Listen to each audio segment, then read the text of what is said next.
Hi, my name's Abba. I'm currently a junior at Lincoln High School here on the south side of Des Moines.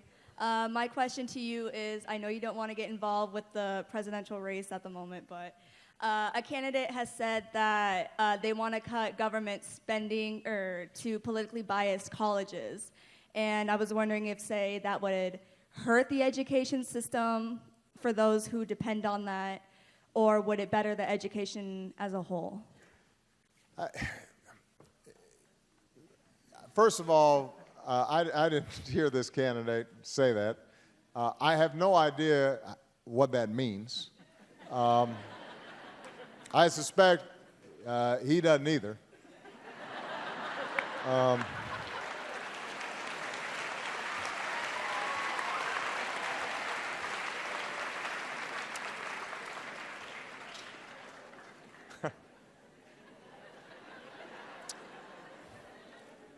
Look, the purpose of college is not just, as I said before, to transmit skills. It's also to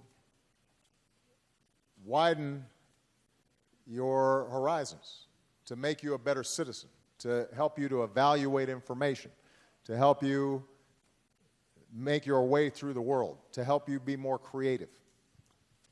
The way to do that is to create a space where a lot of ideas are presented and collide, and people are having arguments, and people are testing each other's theories, and over time, people learn from each other because they're getting out of their own narrow point of view and having a broader point of view.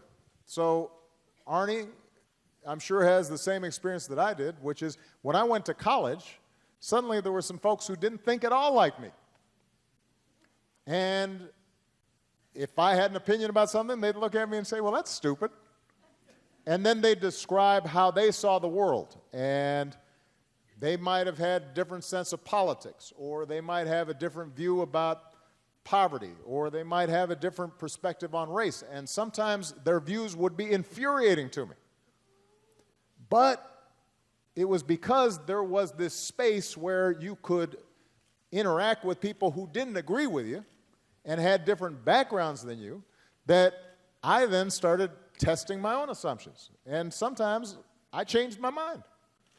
Sometimes I realized, you know what, maybe I've been too narrow-minded. Maybe I didn't take this into account. Maybe I should see this person's perspective. So that's what college, in part, is all about.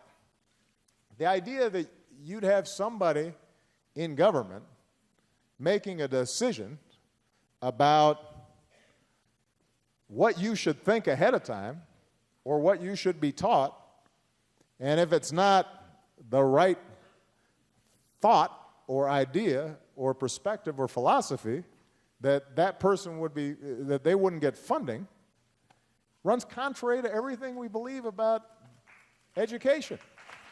I mean, I guess that might work in the Soviet Union, but it doesn't work here. That's not who we are. That's not what we're about.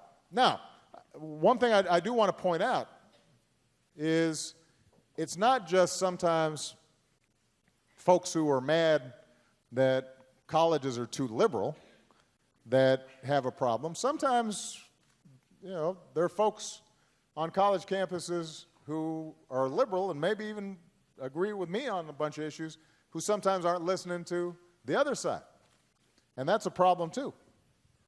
I was just talking to a friend of mine about this. You know, I've heard some college campuses where they don't want to have a guest speaker who, you know, is too conservative, or they don't want to read a book if it has language that is offensive to African Americans, or somehow sends a demeaning signal towards women.